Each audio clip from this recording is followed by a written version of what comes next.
Deb Cooper with the Canine Chronicle, bringing you Table Talk Live, Table Talk Zoom.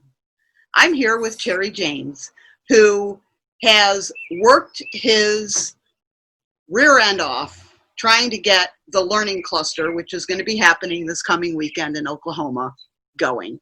Terry, I can't imagine how much work you've put into it, but on behalf of the sport and everybody else, I want to thank you for all of your efforts. And congratulate you, because I cannot even imagine. That task under normal times would have been huge to get done so quickly. So I thought that it would be good to do a few things. One is to give everyone just an idea of what went into getting this cluster together and making it happen. And two is to give maybe your top 3 requests of people as they come to Oklahoma for these shows. Okay, remind me of that part here in a moment. When I get going, remind me. But we were fortunate trying to figure out how to get the sport back on track. Through this pandemic, there was no choice but for society to take a step back. But as things are progressing, as medical officials, state officials, federal officials are learning more about COVID-19 and what can and can't be done, the state of Oklahoma had opened up enough for us to entertain the idea of doing dog shows. Because of the situation of the norm, clubs try to do shows a year in advance for their planning.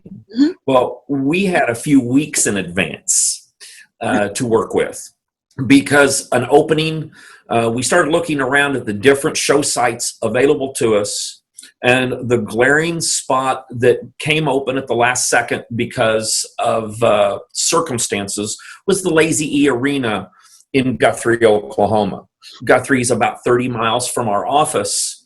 And so we cast out some clubs, were very amenable to joining us in this quest, trying to get shows going again. And they gave us the okay to use them as the catalyst to hold the 4 days.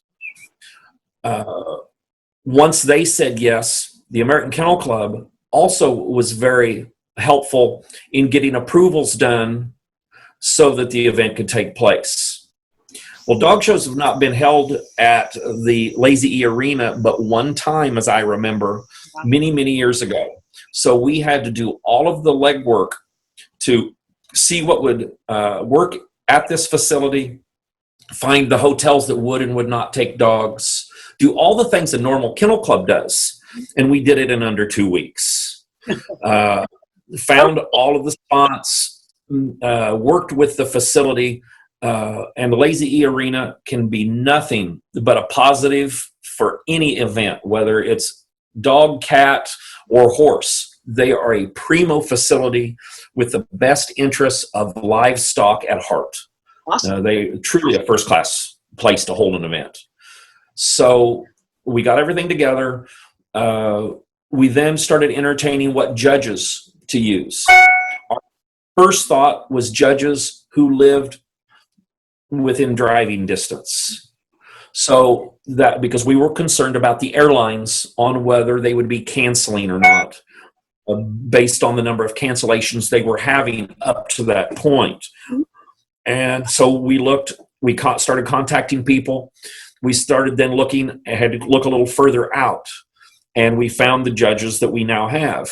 And then getting them approved, getting them paneled, we were getting pushed harder and harder on a time deadline. Mm-hmm.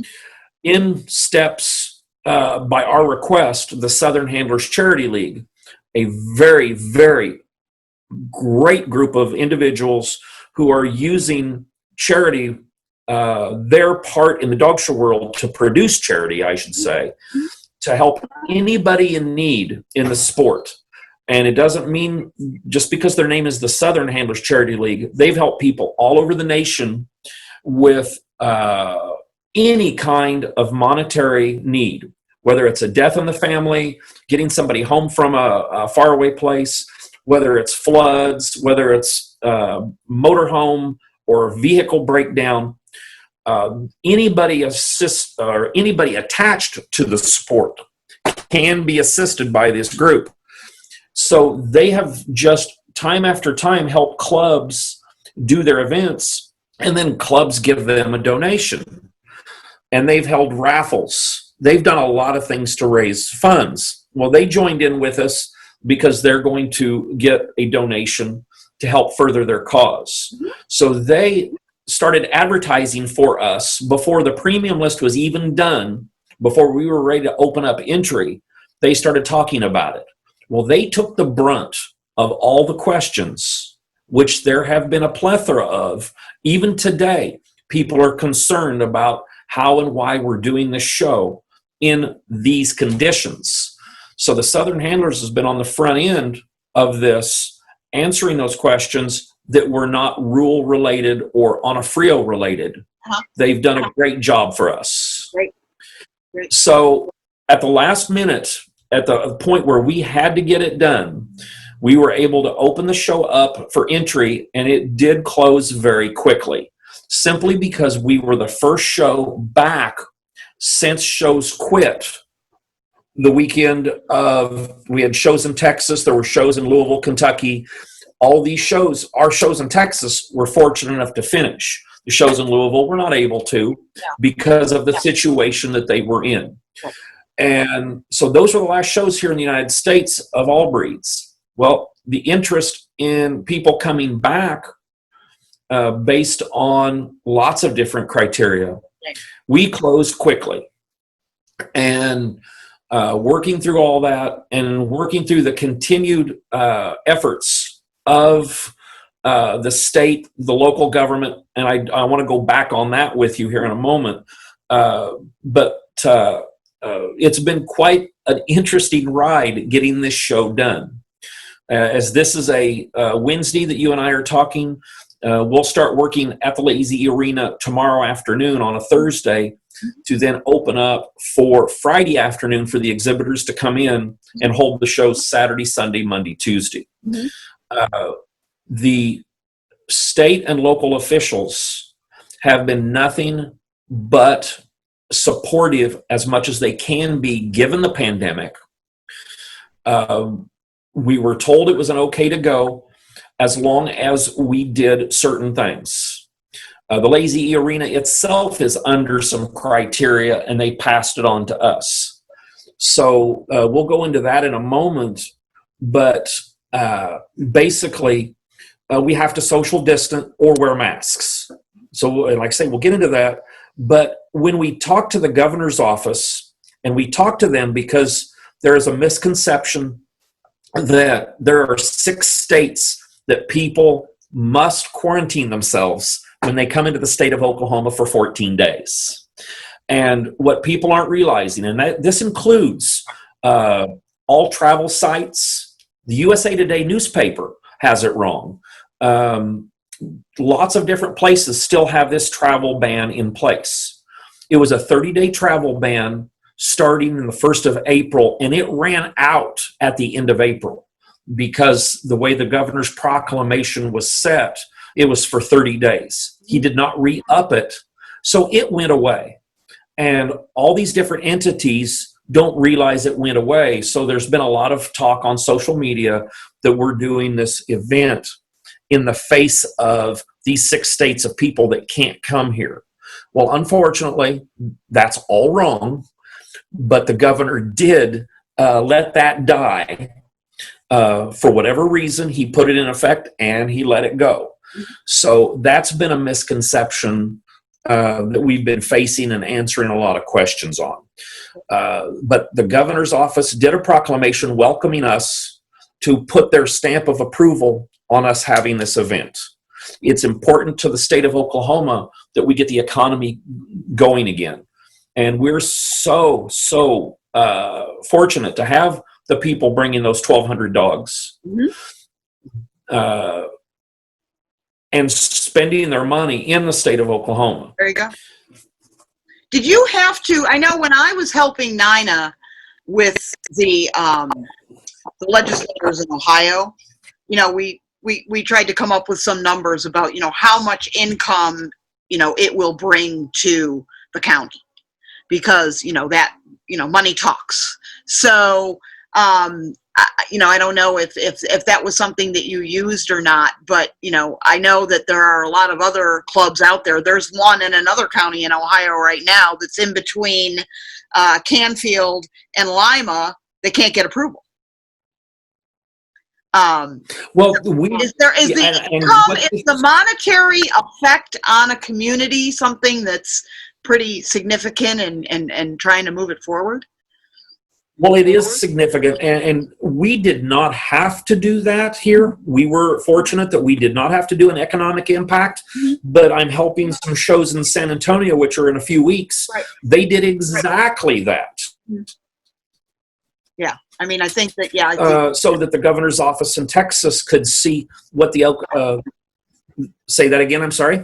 Right. Yeah. No, I agree with you. That is, again, it's critical. It's like, well, it's not that important, but if they start to see, the revenue possibilities, because correct, just like our industry, others are suffering as well. I mean, it's like you said before, right. If we don't get ourselves up and running here pretty soon, there's going to be even more problems. So. Well, and everybody has their own thoughts about whether we should be up and running or not. Well, and my thought is, if you are uncomfortable as an exhibitor, as a spectator, as a vendor, as a photographer, as a superintendent, please feel free to stay home. There you go. Because we get it. Yep. I totally understand. Yep. But if you're coming, because we're doing this event, be smart. All employees of Onofrio Dog Shows, all the judges and all the stewards will be masked every minute that they are on in the show building. And for Onofrio, we're going to be on the show grounds. We're going to be masked the entire time we're there because we want to be part of the proper way of looking at this versus saying that we're not going to be part of a solution or at least staying neutral. So as we're acting as club members in some ways in this event, we're doing the legwork for the clubs.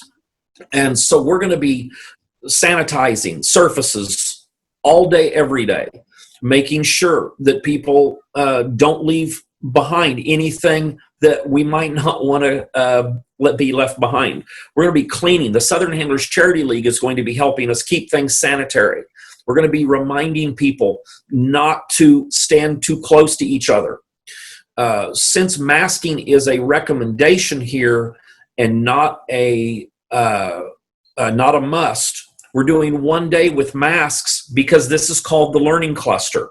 So we're trying to get everybody to see what it's going to be like to do a dog show when you're running around the ring with a Chihuahua versus a German Shepherd, what it's going to be like for you as a handler, as an exhibitor, to learn about pacing yourself to be able to use a mask. Because while it's not a requirement here, it's something that in some places will be a requirement sooner than later. As other states open up, they all have their own rules. Each building might have their own rules.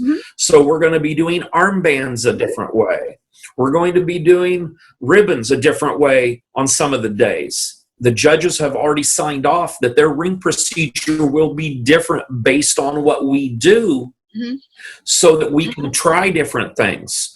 We're fortunate to have a group of judges that are going to write critiques for us on what worked for them and what didn't work. Things that we didn't think of trying that AKC didn't present, because one of the things that folks need to know is we're trying to incorporate all the items that AKC put in their best practices for doing the shows during these COVID-19 times. We're trying to make it work and their way on those items so that we can see what's a good way to do things. So armbands will be picked up in a couple different ways. Like I say, the ribbons. During groups, We're going to keep people socially distant. During the breed judging, we're going to try some different things because we need to see what works so the sport can move forward if at all possible. Got it.